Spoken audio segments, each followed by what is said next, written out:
Thanks for having me. Nice crowd. I like this. This is easy. But as she said, I've been on the Hill for 10 years. Peggy's been a best friend. She was the budget director at the Senate. She should have said that. And so we often worked together in the House and the Senate, and it was a lot of fun. I'll talk for a few seconds and go any way you want to go, where I can. And I like the question and answer. But basically, I've been on the committee now for 10 years. My counterpart right here, John Stouffer, really smart guy, made it easy for me up front, working with another smart person. Well, a smart person. And so to talk about the process a little bit, to summarize, I assume you realize that there's a couple committees that have oversight over Intel. One are the appropriators. They give the money. But the intelligence committees are supposed to give a finer, more granular inspection of the intelligence operations. In particular, the members on our committees authorize all the activities across the board, or don't authorize. And so for that, as a staffer, we have to go down and look at these programs, understand them. We look at them from a couple perspectives. One being, is the budget being executed fairly? Is it being used wisely? Is the money getting expended? Is money just not being expended? Could it be used for something else better? So that the budget part of it we do. And then we also look at the science and technology. Is this good for the nation? Does it build on something? And then of course you look at the operation as far as meeting the mission. Is this going to meet the mission?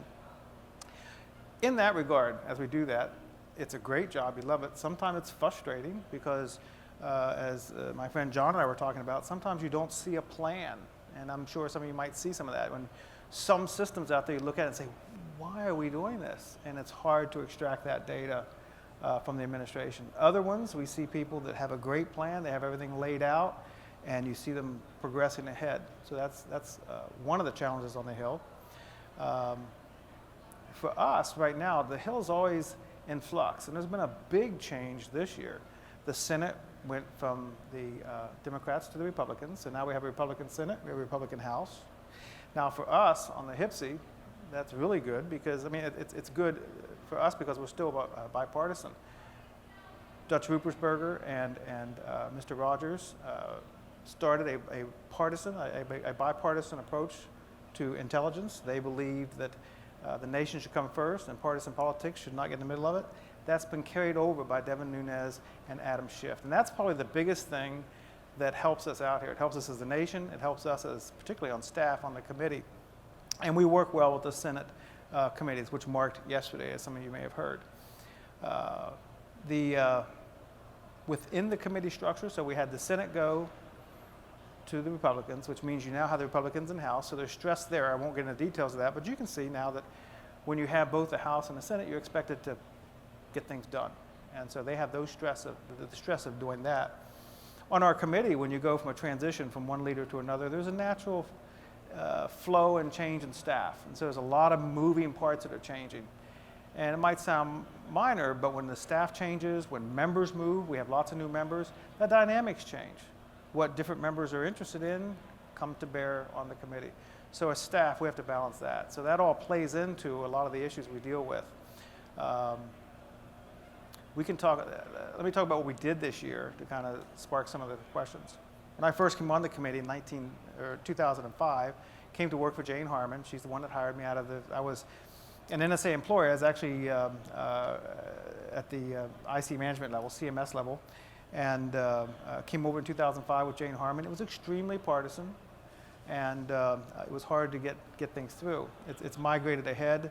But back then till now, what we really did each year was basically an Intel authorization bill. We would pass that authorization, and then throughout that year, we would go out and visit the places and monitor it and see how they're doing.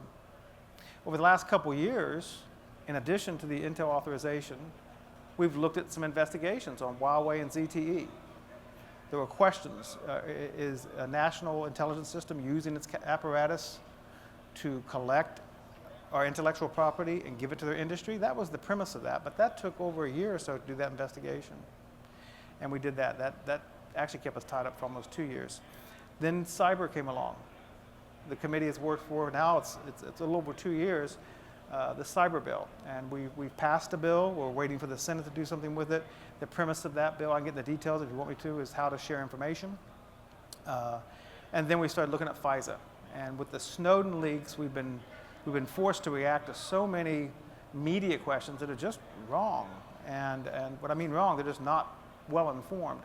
And so they get a piece of information and they write on it and they make an assumption that it's not correct. So our members are constantly having to try to correct that without breaching security. So we've dealt with Snowden leaks, we've dealt with FISA as a result of that.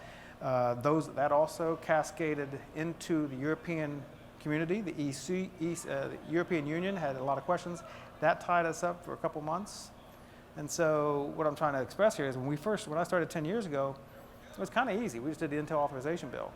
And I understate that a bit. But now we're doing the authorization bill, we're doing a cyber bill, we're doing FISA, responding to Snowden, and all the other stuff that comes up. So it's kept us very busy. The things that tend to dominate, cyber is a big deal right now. We saw what happened with OPM, and could be a piece of that. OPM is not part of the intelligence community, obviously, but it has ramifications to us. In space, there's a couple big issues, and that is, do you go with big, expensive, exquisite systems, or do you go with many small, inexpensive, or there is some mix to it?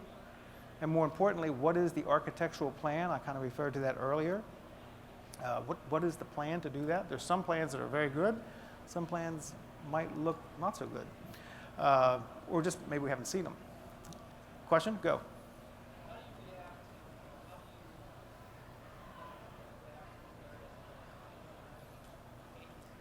Okay, I heard, how do you react to something? Your oversight, sorry. How do you, I guess, your oversight function with the 16, 17 agencies? Do you just go visit them? Do you send people? I mean, how does that work? Okay, he asked how we do our oversight on the committee. Couple perspectives, because when I mention what I do, it's going to sound like it can't be done by one person. You have the majority, and the majority has staff, and it's divided up oftentimes by agency. Some people, more than one person on one agency. The majority usually has the heavier lift. They have to actually write the bill. That sounds silly, but you have to physically write all this out. When you're in the minority, and this is my view of it, you're perfecting, you're helping to perfect. You say, wait a minute, let's do that. So we'll pass our ideas, sometimes we'll pass some language. But to get to your question, you say, how do we do that oversight? So we have staff that are designated for, say, the NRO, NSA, NGA, all the 17 agencies. Some of them are easier. When you get into the, each service has its intelligence element. So you got the Army, Navy, Air Force, Marines, and all that. So that adds up that 17. But the harder ones are oftentimes the big five, and you know who they are. And so on the majority, you usually have one person that's dedicated to that agency. Now, since we're in the minority, my background's technical. I'm an engineer. A lot of the other people are attorneys and analysts. We have an analyst here with us. There's one on the committee. And so I look at NSA, NGA, NRO, and a couple others you might know about. And since they're mostly technology-based, I'll help edit and perfect those bills. How do we do it? Well, a lot of it is, having been in the community for 20-some years, for me it's easier because I don't have to go the huge learning curve. If you're young on a committee, and I shouldn't say young, if you're new on the committee from the Intel, it's a huge leap. SIGINT is extremely complicated. Everyone sees little packets moving around, but when you're looking at telecommunication pipe, it's just ones and zeros. And there's all kinds of stuff bits in there. You have asynchronous, you have synchronous, and it's all mixed together. How does that come out? And so that can take a lifetime to learn. So if you're an NSA monitor and they're talking about one thing, it's trivial to them when they're discussing it. So it's a heavy lift. So one advantage is having some background in the intelligence community. So we'll dig in, and someone says they're going to do something. The first thing is, can they really do that? That's the first thing I ask. And then if they can, okay, is that like easy or is that hard? Okay, we'll come down to that.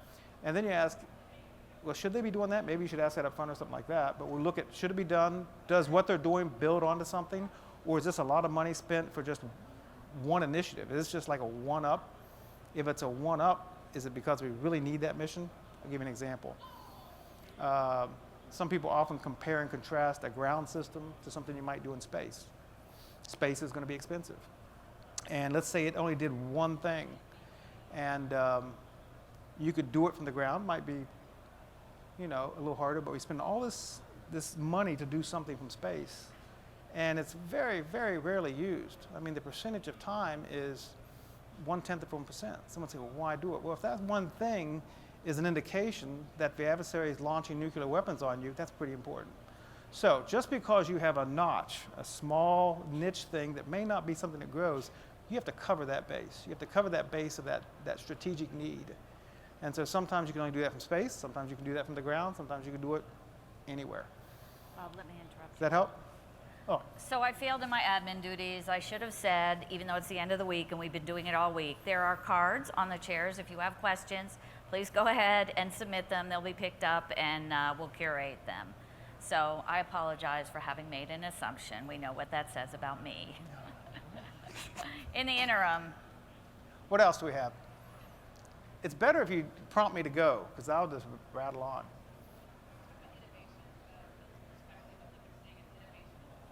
Okay, the question is to talk about innovation, and that's from the former HPSCI budget director, by the way.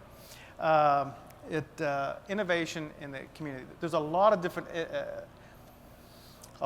ways that we look at innovation. One way right now I'd mention IARPA. You know, you've heard of DARPA. Some of you may not have heard of IARPA. It's the intelligence version of DARPA, and that's supposed to be looking out at the very long lead, innovative things. And we have schools. We're partnered with many schools. I'll pick on University of Maryland right now. University of Maryland has a laboratory for telecommunication sciences, a laboratory for physical sciences, a laboratory for basic language sciences. And so when you look at those type facilities, you're in with the students, and a lot of those students are dreaming up new ideas. There's innovation there. We also have at CIA, we have something called InQtel. CIA manages a group called InQtel.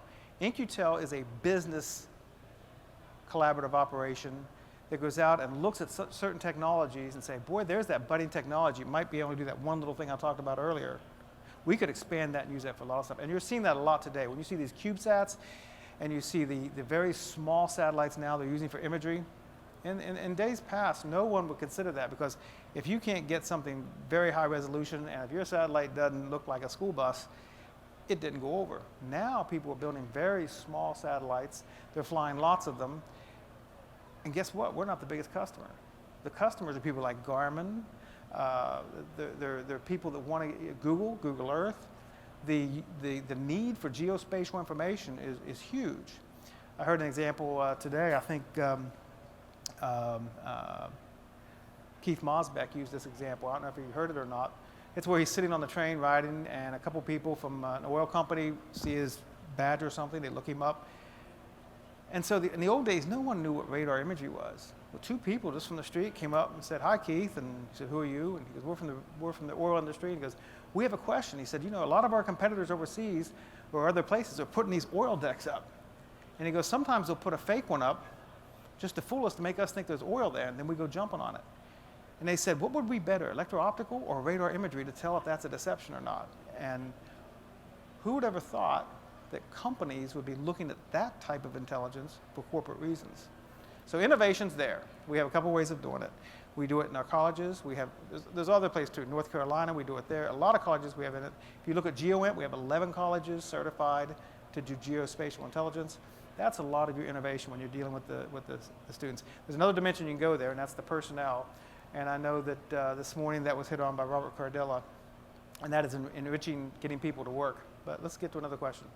Bob, let me take the moderator's prerogative. Okay. Everybody here, most people here are from industry, and they've been hearing all week about government agencies that welcome their input and are trying to offer everybody from the smallest businesses to the largest the opportunity to contribute their thinking. What is the relationship like between the Hill and industry, and if folks feel like they can't get heard in the community, what kind of role can Congress play there? Okay, so it's a good question. Industry is paramount. We learn so much and we get so much help from people in industry. First of all, we get back channel data on different programs. We find out what's really going on in that program sometimes. Sometimes it's, you know, a little bit slighted towards certain companies, but you can find out a lot of stuff that way. But more importantly, what industry does is they come in and they'll show us something and say, wow, here's a new idea. And we do get, the community, I hate this word, inbred. The intelligence community tends to have blinders in our own little world, and we think that we do it the best, and we don't. And so industry comes in and says, did you think about this? Skybox was a good example. John Fennick used to be a government employee, and I remember when he came up and said, I'm going to do this with a small little satellite. We said, that's not going to do anything. No one's going to buy this, the imagery off a little satellite. Well, he sold his company for $500 million to Google, so he did okay. But these ideas, we've learned that when companies come up and say, hey, do you see this? So it's good for us. When we need help getting the education out there, the contractors go out and do it. One of the frustrating points, I think, for you all, and each government agency, I'll tell you, is different. The procurement practices are different. NRO, all they do is procurement. If you go to NSA, being an NSA engineer, someone give me a requirement, say, okay, I'll go build it, physically build it and go do it. And so they don't think about contracting. They don't want to have to put a contract together, go do something. They say, just, I'll build it. And they do. So how do you deal with someone like that? They are having to do more contracting. So the contracting phase is where we see a lot of the frustration with industry. Industry will come knock on our door and say, I got this idea. It's a good idea. How do I get it into these agencies? And oftentimes it's very hard to get in. And some agencies are harder than others. Your congressional representatives can help you with that. And what we see a lot of people come in from industry. Now, I will tell you, a high proportion of the time, particularly people come in and say, I got the next best thing. Someone will come in and say, I got an unbreakable code. And that's the first thing, is if they say it's unbreakable, there's a problem. Because no one ever considers making it. It's just how long does it take to break is the question. So you see people come in and I call it the giggle test. Are they real? Is perpetual motion involved? Okay, that's not a good idea. And other things. And so you look at it and say, is this really an idea that might work? Then the next thing you think is, so after you get past that one, then you look at it and say, oh, and this is where, having been there, done that, this is a really good idea. I like it, but we did that 10 years ago. We do see that a lot. The intelligence community is out there. They do have some of the neatest stuff out there. So, but a percentage, I'd say 25%, maybe less, people coming forward have an idea. It really looks like it'll work. It is advanced over what we're doing. And in those cases, the staff can sometimes help make connections. We can't advocate. We can't come up and say, do this or that, because that gets into other problems. But we can at least say, look, here's the small business people at this agency. And we can help direct you, and you go talk to them, and you can sell it. You have to sell it to them. But we can help direct you to those people, let you know who it is that might be interested in that. Sometimes people come up with an idea and they don't know which agency. So we can say, well, this agency or this agency might be interested in that, and here's who does that type stuff. Give them a call. And so that's one of the things we can help with. Does that hit it? Mm-hmm. Good. What else do we have? It's hard to see hands at the lights.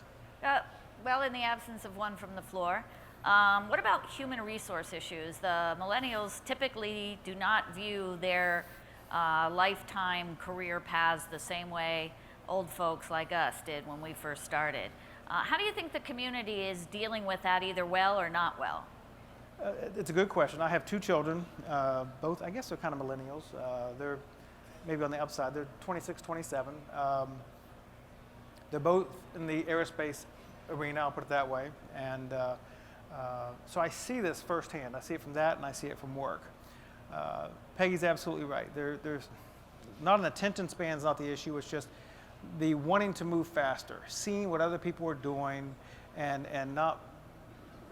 In my day, I kind of knew I wanted to be here, and I had this map I had put together where I wanted to go. I had to go to all these different places to learn it. So I was changing a lot, but it was always to get to one place. What I see, and I'm not saying that the millennials don't have that vision, but they, they're kind of doing what we told them to do a long time ago. When I first came in the agency, we used to tell people, come here for a few years, work, then go out in industry and work, and then come. So we kind of pushed them to do that. But personally, I don't think we understood how fast and often they would do it. So you have people moving around. And in some of these things, and I will say particularly in SIGINT, it takes a while to understand something. When someone throws an antenna at you problem, that takes a while to learn to understand that. And you have this problem here, that problem there. It takes some time to get the background. And so the millennials have some challenges there. We in the intelligence community have a greater challenge because there's companies out there like Google, Microsoft, and all the others that can move these people around. And if you go to like SpaceX and you see their environment, Elon Musk, boy, he's got it. It's the young kids can get in there, have fun. When you see his operations center, it's unbelievable. All these, they're young adults, they're not kids. But to me, I'm thinking, oh my God, these young kids are in here running this place, and they're doing quite well at it. And so, but they're very innovative. You know, you have the food right there, so you can constantly go snack, lots of caffeine. And so we're not geared for that in government. I think we're trying to. The other problem is the security clearance. When industry comes up and knocks on your door, or you knock on their door, they say, yep, it's a couple weeks. In the intelligence community, and I have lots of stories on this, you know, you find someone you really want, and, oh, we want you, we need you, and we're going to hire you in a year. So just wait. And you can't do that. And you've seen in the media because of the OPM stuff that we're pressing the contractors to work harder on security clearances, and they have certain quotas to meet. And so that's tough. The security clearance process is tough. So the millennials have to be looking at, say, okay, I'm going to have this job I'm taking while I'm waiting. Well, the person that's hiring them may or may not be cognizant of that, but it's not good for their career there. So that's a challenge. It's security clearances. It's the work environment. And but we're getting the one thing. The intelligence community does do neat stuff, and you're not going to be able to do that in the industry legally. So, but we got a card here.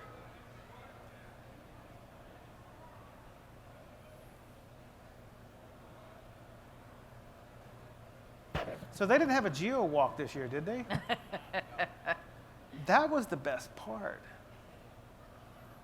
Okay, I think she has the mic. I think I know the story on this one, but when things are fun, it usually works out to be bad. Thank you. Okay. The chairman and ranking member spoke this morning about OCO. How big a deal is OCO regarding IC programs? And it finishes up with, and I'll read this and put you on the spot. What would you personally cut if necessary? Yeah. Okay. The latter one I'll get to, that's easy. But I think the chairman and ranking member hit it pretty well. This is an inherently political issue. And so I can't get into too much of it. But, and I know it's not attribution, but still everything's attribution. So let's talk about the challenges. I talked about how all the wheels have changed, all the gears have changed. And so we have to relearn all this process, new staff, new members, new this. We also have the Republican Senate now. So you have the Republican Senate and the Republican House. And when that happens, the general public says, okay, you got it, you fix it. So now the onus is now on the majority to really fix whatever problems that are perceived as being fixed. One of those things that came up a while back was the Budget Control Act. That was the solution that was looked at. And so it wasn't really enforceable because we had this split House and Senate. Well, now it's not split. So the challenge is on it. And so I think what was communicated this morning was that the intelligence community is important. And what we do is important, particularly in these days of terrorism. We have, you know, the pressure cooker bombers and this and that at Boston and all that. It's starting to come home. And it's not been at home so much because the intelligence community works. You don't see the things. I always like it like Men in Black. You know, you always watch movies in Men in Black, and you know, it's the day yesterday the world almost ended because some alien force almost did something, but the public doesn't know it. I think it's a lot like that in the intel community, and that things could have happened, things almost happened that were stopped. And so we can't go around and say, oh, look what we stopped yesterday. Oh, look what we stopped yesterday. Look what we're going to stop next week. If you cut funding to intel, you do that. So the easy answer to that question is that we need the money. We got to make it work. One way to do it is with that shifting of those budgets. So the latter part of the question, what would I cut? This is going to sound like a cop-out, but I'll be honest with you. And this is something I take very personally, in that some staff I've noticed come to the Hill and say, I'm going to do this, I'm going to do that. And that grates me the wrong way. Like I said, I was in the intelligence community for a long time to come here. That was my goal. And so I did a lot of reading. My family were in politics, and I believe in the nation. I believe in a representational form of government. And there's members you meet. Some of them you just love. Some of them you think, oh, I don't understand that. But whether you love them or you dislike them or whatever, those members represent about 750,000 people. And those people want a voice. And those people send their representative up to be their voice. And of those 435 members, they select down to 22 to do the intel mission. So what I think doesn't matter. More importantly, what I think and feel should not bias any of those members. For me, the most rewarding thing I can do is to listen to all the members that need help, take their ideas, or to say, here is something that you represent, or here's something in your area. Did you know this goes on? And educate them. And then to listen to all of them, take those diverse things and say, if you do this, all of you will kind of advance your need. Not advancing their needs, advancing the needs of all those people that elected them. So for me, I take it very seriously. What I think doesn't matter at all. And I would never make I can't make a decision on what to cut of this and that. It's not my choice. But I'll help inform the members and help them do that. It's the people that elected them's choice. So Bob, I think we have time for one more question. Would you speak to eyesight, its criticality to the future of the intelligence community, and how it's going to set the stage to permit innovation to come into the community? First, we need it, eyesight. Let's review. I don't know if everyone, so we're talking about the clouds. We're talking about a government cloud being built by one entity and another cloud, commercial cloud, built by another intel community. And so we basically have two clouds. First question I would ask is, I'll be negative first and I'll go positive, is why two clouds? Why not one? And I asked that question when they came up. And the answer was, it was just too hard to get down just to two. So I think back to when I was in the intelligence community and we tried to get common formats. Anyone remember defense messaging system, everything in cap types, the teletype heading? Just to get people to come together with common formats under that was extremely difficult. The other perspective I'll give is, we see all kinds of people here. We see, Google, some of the big data movers. Ask yourself if they were going to put a cloud together. If their CEO came up and said, I need a cloud for this, how long would it take them to build that cloud? A week? 2 weeks? We've been on this for 3 years now. Ask yourself why it takes us so long to build a cloud. I don't know the answer to that one, but it takes us a long time to build a cloud. And then the final thing that concerns, I'll get to the positive stuff here. The other thing that concerns me is when we get this cloud, I'm always worried about the secret squirrels. And someone's going to come up and say, wait a minute, do you remember Snowden? My stuff is special. I don't want to put it there. And so I am worried. I do know a lot of NGAs taking the lead on this. A lot of NGA data is moving to the cloud. I know that. That's a positive thing. But I worry about when we talk about big data analytics, we talk about the ability to let the machine start doing processing. It has to see all the data to do that. And that's what a cloud can do very well. And that's why we need clouds, is to do the big data analytics and to do that. But if all the data is not accessible to the machine, it's going to be hampered. Or worse yet, it could derive a solution that's not the best informed. There can always be the odd one little piece of intelligence that can be, it's nonlinear, and it can be huge weighting factor that changes the decision. So the cloud's needed. It's needed to run data. There's so much information out there right now. The data analytics are becoming important. The data is coming in. I mentioned earlier, someone had a question. You have the classified data. You also have open source, and you have so much richness that's coming in from industry. All that data's got to be looked at together. That's another challenge too, because you're now bringing unclassified data that could have malware into this government architecture. All those things are challenges. But we do need it. We do need cloud computing, cloud, all that. We're going to have two clouds up front. So I think we'll get there. My greatest fear is that the secret squirrels, I just hope they don't win the day. Well, Bob, thank you very much for all of your comments. You were as honest and composed as you always are, so thank you for that. And thank you all for coming to hear his perspectives on the role of the Congress in oversight of the intelligence community. Thank you. Thanks, buddy.